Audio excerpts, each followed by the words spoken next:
जय Hind to all of you बेटा। हिंदी की ऑनलाइन क्लास में आपका स्वागत है। हम पढ़ रहे थे कक्षा 8 की हिंदी वसंत भाग 3 उसका 10वां पाठ। इसका शीर्षक था कामचोर और जिसके लेखक थे इस्मत चुगताई जी।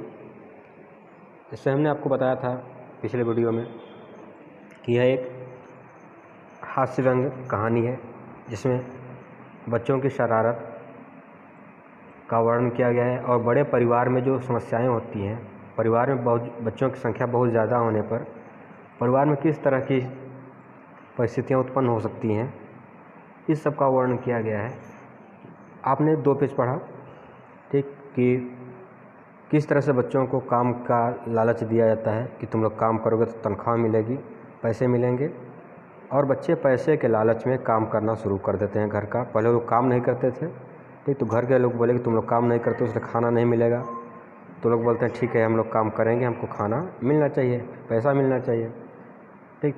तो वे लोग पैसे के लालच में अपना काम करना शुरू कर देते हैं और एक ही काम को कई लोग मिल कर के करने लगते हैं तो वह काम बिगड़ जाता है, ठीक। जैसे आपने देखा कि वो लोग पहले पानी पीने जाते हैं तो वहाँ झगड़ा हो जाता है, उसके बाद वे लोग घर की जो दरी थी उसको साफ़ करने लगते हैं, पूरे घर में धूल मिट्टी आ जाती है, ठीक है, जिसे भी आप देखे थे।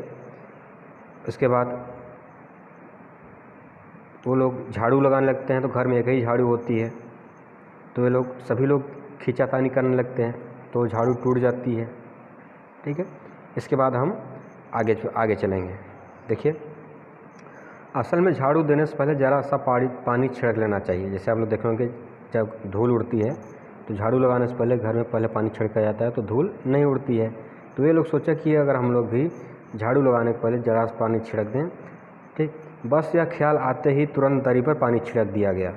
जैसे आप लोग पढ़े थे पिछले भाग में कि 4 लोग 4 कोने से पकड़ करके दरी को पीट रहे थे, उसमें से धूल निकल रही थी।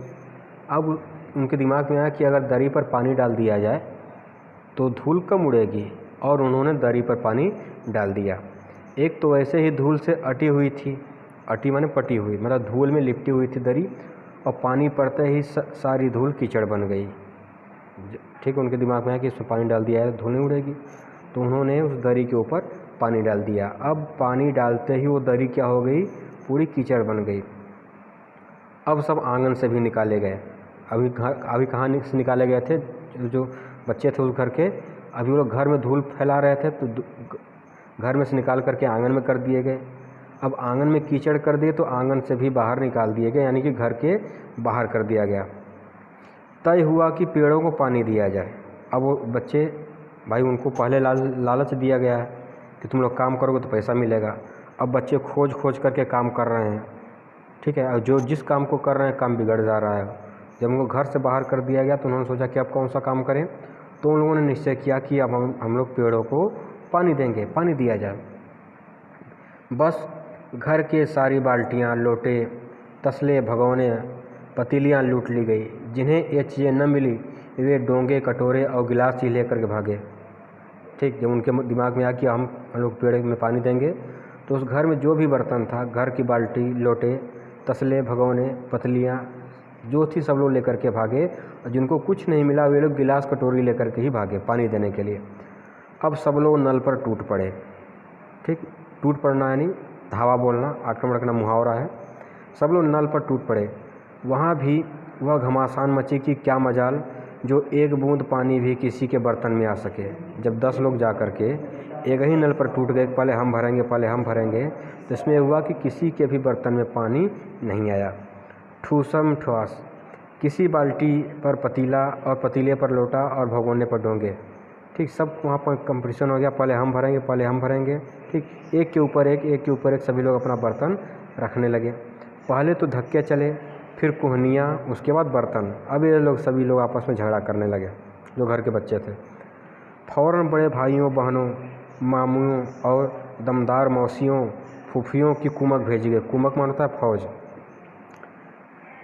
फौज मैदान में हथियार फेंक कर पीठ दिखा गई, ठीक। सब लोग आए कि जब बच्चे आपस में झगड़ा करने लगे पहले हम भरेंगे पहले हम भरेंगे, तो उनको मनाने के लिए, समझाने के लिए कई लोग आए, ठीक। जो घर के बड़े थे, बड़ी बहनें, बड़े भाई, मामू, दमदार मौसियाँ, दमदार मतलब जो मजबूत उनसे मौसियाँ थी, फूफियाँ, उन सब की कुमक भेजी गई, सब सेना भेजी गई। फौज मैदान में हथियार फेंक कर पीठ दिखा गई। पीठ दिखाना माने हार मान जाना, मतलब कि वो लोग आए लेकिन बच्चों के सामने हार मान करके भाग गए। इस धींगा मुश्ती में कुछ बच्चे कीचड़ में लथपथ हो गए। धींगा मुश्ती माने लड़ाई झगड़ा, भीड़ भाड़ में कुछ बच्चे कीचड़ से लथपथ हो गए, जिन्हें नहलाकर कपड़े बदलवाने के लिए नौकरों की वर्तमान संख्या काफ़ी नहीं थी। यानी कि उस घर में इतने बच्चे थे कि उतने नौकर भी नहीं थे। अब सारे बच्चे कीचड़ में लिपट गए, तो उनको नहलाने के लिए जो नौकर बुलाए गए, उन नौकरों की संख्या कम थी। पास के बंगलों से नौकर आए और 4 आना प्रति बच्चे के हिसाब से नहलाया गया। ठीक। बच्चे उस घर में इतने ज़्यादा थे कि उनके घर के नौकर कम पड़ गए। ठीक है। तो बगल के बंगले से नौकर बुलाए गए और उन सबको कितना दिया गया, 4 आना प्रति बच्चा। मतलब जितने बच्चों को नहलाएंगे आपको 4 आना मतलब तो 25 पैसा, ठीक ना, हिसाब से नहलवाए गए। हम लोग कायल हो गए कि सचमुच यह सफाई का काम अपने बस की बात नहीं है। हम लोग कायल हो गए, मतलब मान गए कि अब हम लोग यह सफाई का कार्य हम लोगों के बस की बात नहीं है। ठीक। ना हम पेड़ों की देखभाल हमसे हो सकती है, न तो हम लोग पेड़ों की देखभाल कर सकते हैं। कम से कम मुर्गियां ही बंद कर दें। अब लड़कों के दिमाग में नई बात आई कि हम लोग न तो घर की सफाई कर सकते हैं, न तो पेड़ों की देखभाल कर सकते हैं। तो चलिए हम लोग क्या करें, अब कम से कम मुर्गियां ही बंद कर दें। मुर्गी बंद कर दें माने कि जो मुर्गी का जो घोंसला होता है, उसमें मुर्गी का जो दबड़ा होता है, उसमें उनको बंद करना था। ये लोग अब क्या करने चल दिए, मुर्गी को बंद करने चल दिए, जो घर के बच्चे थे। बस शाम ही से जो बाँस हाथ छड़ी हाथ पड़ी लेकर मुर्गियां हाँकने लगे। चल दबड़े दबड़े, जैसे मुर्गी आप लोग देखे होंगे उनको घोंसले में ले जाया जाता है, तो वे उसको लेकर के गए वहाँ पर। ठीक। और मुर्गियों को पकड़ करके वे लोग लगे उनके दबड़े की तरफ, घर की तरफ ले जाने। बस शाम से ही इसके बाद पर साहब मुर्गियों को भी किसी ने हमारे विरुद्ध भड़का रखा था। कह रहे हैं कि हम मुर्गियों को ले जाने लगे, लेकिन मुर्गियां भी हमारे विरुद्ध थी। ऐसा लगता था जैसे मुर्गियों को किसी ने हमारे विरुद्ध भड़का दिया हो। ऊट पटांग इधर उधर कूदने लगी, मुर्गियां भी लगी भागने इधर उधर। 2 मुर्गियां खीर के प्यालों में से जिन पर आई और चांदी के वर्क लगा रही थी, दौड़ती फड़फड़ाती हुई निकल गई। ठीक। एक मतलब कि जो मुर्गियां थी, मुर्गियां लगी इधर उधर भागने लगी, कूदने लगी। 2 मुर्गियां खीर के प्याले पर जिन पर आया चांदी का वर्क लगा रही थी, मतलब खीर का जो प्याला है, कटोरी है, उसमें खीर रखा हुआ और उस पर आया, ठीक है, आया उनकी जो है वो चांदी का वर्क, जैसे उसके ऊपर चांदी की पन्नी लगा रही थी, उसके ऊपर से, खीर के ऊपर से दौड़ती फड़फड़ाती हुई निकल गई। तूफ़ान गुजरने के बाद पता चला कि प्याले खाली हैं। मतलब कि जब ये लोग मुर्गियों को बंद करने लगे, पकड़ने लगे, तो मुर्गियां डर करके भागने लगी। और भागते भागते मुर्गियां कहाँ पहुंच गई, जहाँ पर आया उनका खीर बना रही थी, खीर रख रही थी, वो मुर्गियां वहाँ पहुंच गई और कटोरी के ऊपर से मुर्गियां भागी। जब कटोरियाँ भागी और मुर्गियां भागी तो क्या हो गई, जो खीर थी वो गिर गई। ठीक है। तो उसी का बता रहे हैं लेखक कि तूफ़ान गुजरने के बाद पता चला कि प्याले खाली हैं। प्याले खाली हैं मतलब गिर गई। और सारी खीर दीदी के कामदानी के दुपट्टे और ताजे धुले सिर पर लगी हुई थी। मतलब जब मुर्गियाँ उनके ऊपर से दौड़ी तो गिर गया, तो खीर जो थी गिर गई और वो जो उनकी दीदी थी उनके दुपट्टे के ऊपर और उनके सिर के ऊपर लग गया। एक बड़ा सा मुर्गा अम्मा के खुले हुए पानदान में कूद पड़ा। ठीक है। 2 मुर्गियाँ खीर में घुस गई, एक जो मुर्गा था वो कहाँ कूद पड़ा, खुले हुए पानदान यानी जिसके ऊपर, जिसमें पान रखा जाता है उसको क्या बोलते हैं, पानदान में कूद पड़ा। और कत्थे चूने में लुथड़े हुए पंजे लेकर नानी अम्मा के सफ़ेद दूध जैसी चादर पर छापे मारते हुए निकल गया। ठीक है। तो सफ़ेद चादर बिछी हुई थी और जो मुर्गा था वो कहाँ गया, दौड़ के गया और जो चूना कत्था लगा हुआ था उसमें जा कर के बैठ गया। और बैठ करके जब वो निकला तो जहाँ जहाँ भी उसने पैर रखा, ठीक है, वो अपने पैरों का निशान, लाल निशान छोड़ते हुए, यानी कि उस चद्दर के ऊपर पूरा वो कत्थे चूने का दाग लग गया। किसके कारण लग गया? वो मुर्गा, तो जो भागा बड़ा सा मुर्गा, उसके कारण। ठीक है, अब आगे देखते हैं। एक मुर्गी, ठीक है,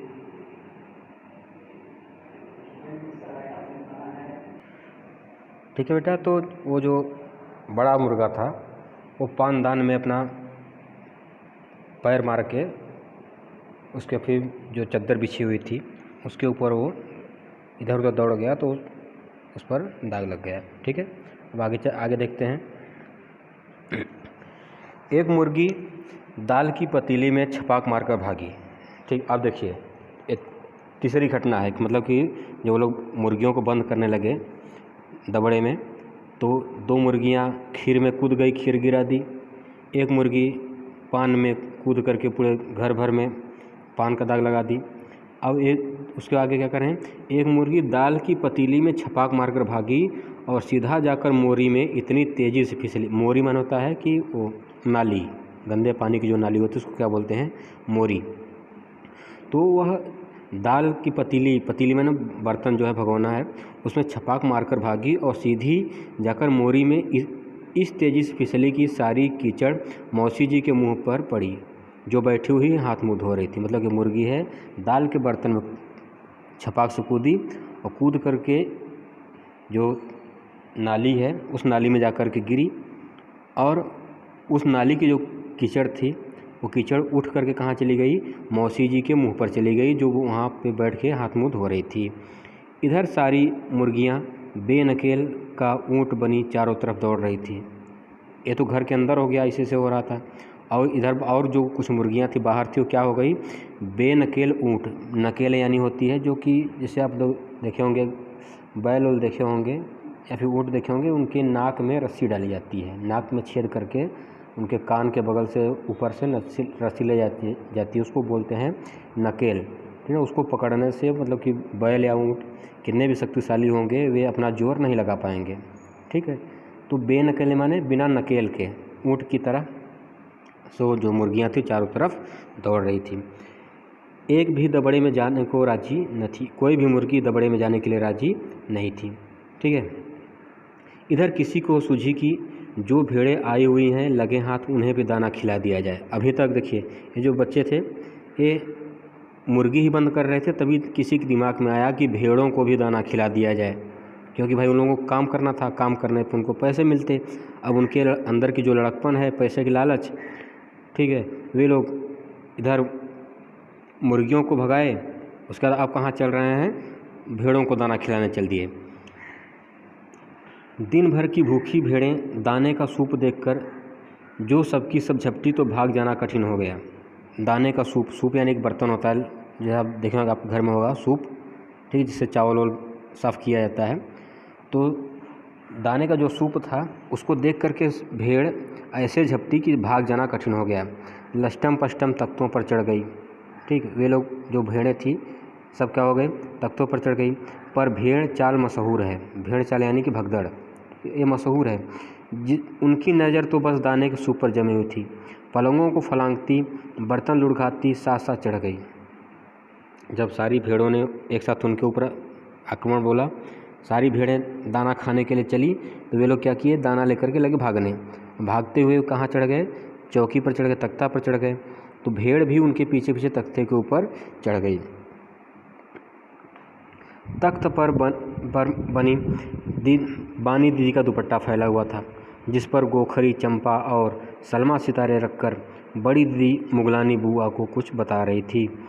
भेड़ें बहुत निसंकोच सबको रौंदती मेगनों का छिड़काव करते हुए दौड़ गई। ठीक है, उस तख्त के ऊपर बानी दीदी का दुपट्टा फैला हुआ था, ठीक, जिस पर गोखरी, चंपा आदि रख करके बड़ी दीदी मुगलानी बुआ को कुछ बता रही थी कि इसके ऊपर कैसे कैसे दुपट्टा लगाना है या कैसे सितारा लगाना है, सब उनको समझा रही थी। लेकिन भेड़ें बहुत ही निसंकोच सबको रौंदती हुई उसके ऊपर वो छिड़काव करती हुई दौड़ गई उस पर। जब तूफान गुजरा तो ऐसा लगा जैसे जर्मनी की सेना टैंकों और बमबारों सहित उधर से छापा मारकर गुजर गई हो। ठीक, जब तूफ़ान गुजरा, जब भेड़ें उस पर से उतरी तो ऐसा लगा कि जैसे कि जर्मनी की सेना टैंकों और बमबारों सहित उधर से छापा मारकर गुजर गई हूँ।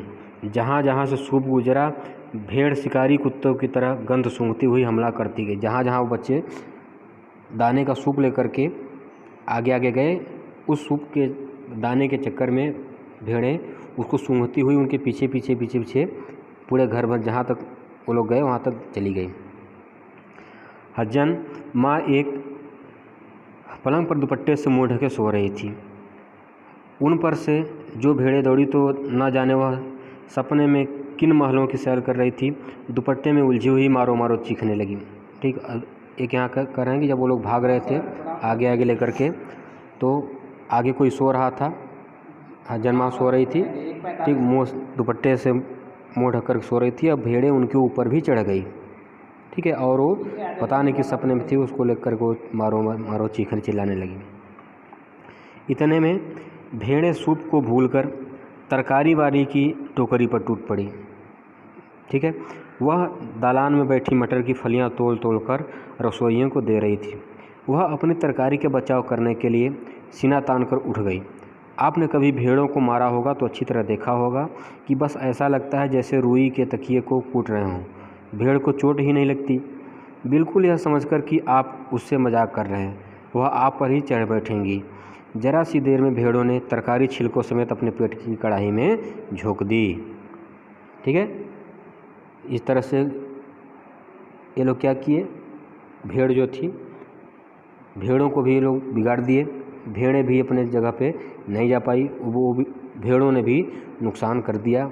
और नुकसान घर का नुकसान किया, जो किया वो जो तरकारी बेचने वाली आई थी उसके सब तरकारी को भी भेड़ों ने बर्बाद कर दिया, खा लिया, उसको अपने पेट में डाल दिया। ठीक है, तो इस तरह से ये आपका दूसरा भाग पूरा हुआ।